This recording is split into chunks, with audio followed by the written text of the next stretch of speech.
Welcome to Tagalog Bible Voice.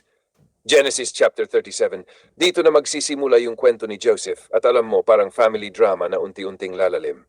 Si Jacob ay nanirahan sa lupain ng Kanaan. At si Joseph, 17 years old pa lang, kasama ng mga kapatid niya na nagbabantay ng mga hayop. Pero may isang ugali si Joseph. Kapag may nakikita siyang mali sa mga kapatid niya, sinusumbong niya sa ama nila. Parang bunso na honest. Pero minsan nakakainis din sa iba. Ngayon si Jacob, mas mahal niya si Joseph kaysa sa ibang anak niya kasi siya ang anak niya sa katandaan at anak pa ni Rachel na mahal niya. Kaya binigyan niya si Joseph ng espesyal na damit, yung makulay na tunic. Parang paboritong anak talaga.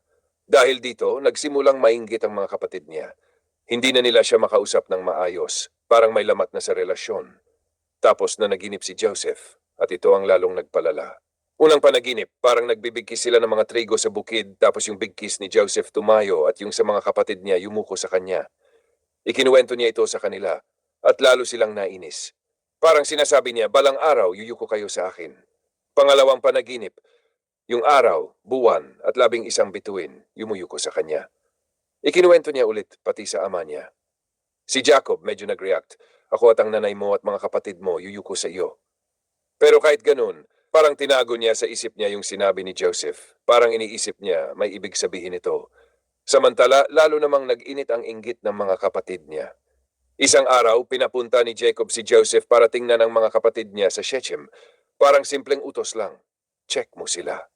Sumunod naman si Joseph. Pagdating niya, wala na sila doon. Lumipat sila sa Dothan. Hinanap pa talaga ni Joseph hanggang makita niya sila. Makikita mo dito, obedient siya. Kahit malayo at mahirap. Pero nung nakita siya ng mga kapatid niya mula sa malayo, nagplano sila. Sabi nila, ayan na yung mapanaginip, patayin natin siya. Grabe, no? Yung inggit naging galit, tapos naging balak na pumatay. Pero si Reuben yung panganay, sinubukang iligtas siya. Sabi niya, huwag nating patayin. Ihulog na lang natin sa balon. Plano niya sana na balikan at iligtas si Joseph. Pagdating ni Joseph, hinubad nila yung makulay niyang damit, yung simbolo ng pabor, at itinapon siya sa balon. Walang tubig doon kaya buhay pa siya, pero helpless. Habang nandun siya, dumaan ang mga mangangalakal, mga Ishmaelite na papuntang Egypt. Doon nagsalita si Judah, bakit pa natin papatayin? Ibenta na lang natin siya. Parang mas practical sa kanila, pero mali pa rin. Kaya ibinenta nila si Joseph sa halagang 20 pirasong pilak. Isipin mo, kapatid nila, binenta nila. Parang betrayal na sobrang sakit. Dinala si Joseph sa Egypt. Pagbalik ni Reuben sa balon, wala na si Joseph. Nadismaya siya, pinunit niya ang damit niya sa lungkot. Pero hindi na niya nabago ang nangyari. Ngayon, gumawa ng plano ang magkakapatid. Kumuha sila ng kambing, pinatay ito at nilagyan ng dugo ang damit ni Joseph. Dinala nila ito kay Jacob at sinabi, tingnan mo kung sa anak mo ito. Pagkakita ni Jacob, naniwala siya na nilapan ng mabangis na hayop si Joseph. Grabe ang iyak at lungkot niya. Pinunit niya ang damit niya, nagsuot ng sako at nagluksa ng matagal. Kahit anong comfort ng mga anak niya, hindi siya mapatahan. Sabi niya, magluluksa ako hanggang sa mamatay ako. Samantala si Joseph, dinala sa Egypt at ibinenta kay Potiphar, isang opisyal ng Pharaoh. Ang bigat ng chapter na ito, makikita mo dito kung paano nagsisimula ang malaking plano ng Diyos, hindi sa comfort, kundi sa sakit at betrayal. Parang minsan sa buhay, yung akala mong end, simula pala ng mas malaking purpose. Interesting din, yung panaginip ni Joseph mukhang impossible pa ngayon, pero iyon ang magiging susi sa future niya. At isa pang insight, ang favoritism, inggit at unresolved emotions kapag pinabayaan, pwedeng magdala ng matinding pagkasira sa pamilya. Pero kahit ganun, kahit nasa balon ka na o parang nabenta ka ng sitwasyon, hindi ka pa rin iniiwan ng Diyos. Tahimik lang siya, pero may ginagawa na palang plano. Genesis chapter 38. Alam mo, parang biglang nag-shift ang focus dito from kay Joseph napunta naman kay Judah, isa sa mga kapatid niya. At itong kwento, medyo komplikado pero mahalaga. Umalis si Judah sa mga kapatid niya at nakitira sa isang lalaking taga-Adulam. Doon, nag-asawa siya ng isang babaeng Canaanite. Nagkaroon sila ng 3 anak, sina Onan at Shelah. Nung lumaki si pinakasalan siya ni Tamar. Pero si masamang ugali sa paningin ng Diyos. Kaya namatay siya. Hindi na detalyado kung paano, pero malinaw na may mali sa kanya. Ngayon, ayon sa kaugalian noon, yung kapatid ng namatay ang dapat magbigay ng anak sa balo para magpatuloy ang pangalan ng kapatid. Parang responsibility ng pamilya, hindi lang love, kundi duty. Kaya sinabi ni Judah kay Onan, ikaw ang pumalit. Pero si Onan, ayaw niya magkaanak na hindi naman sa kanya mapupunta ang pangalan. Kaya ginagawa niya ang relasyon, pero sinasadya niyang hindi magbunga. Parang selfish. Gusto niya yung benefit, pero ayaw niya ang responsibility.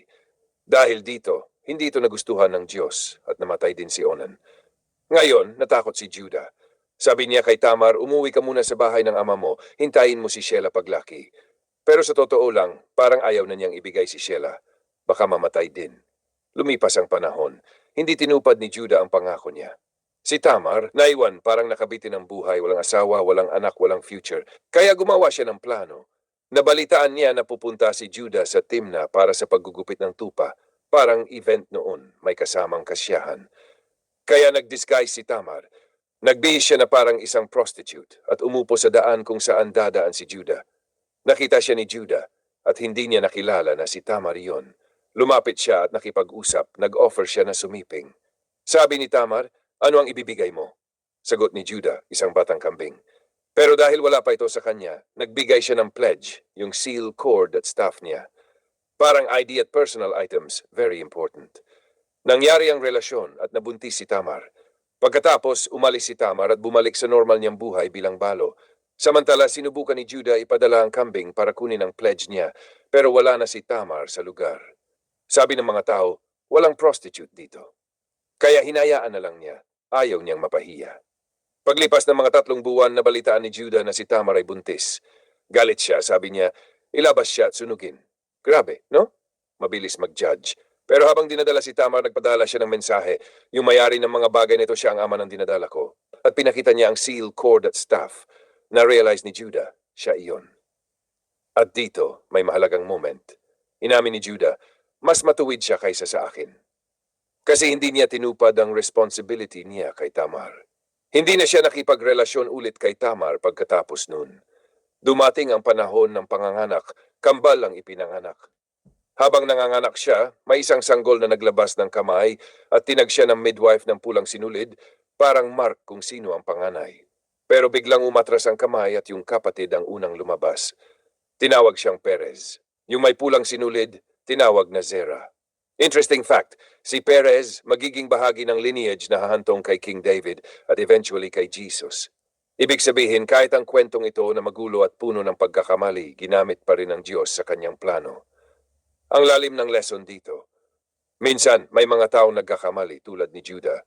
Pero ang mahalaga yung moment na umamin siya at nakita niya ang katotohanan. At si Tamar, kahit nasa mahirap at unfair na sitwasyon, gumawa siya ng paraan para ipaglaban ang karapatan niya. Hindi perfect ang ginawa niya, pero makikita mo yung desperation at desire for justice. At isa pa, hindi hadlang sa plano ng Diyos ang gulo ng buhay. Kahit messy, kahit complicated, kaya niya pa ring magdala ng purpose. Dahan-dahan lang kasi minsan sa pinaka hindi inaasahang kwento, doon lumalabas ang pinakamalalim na grace.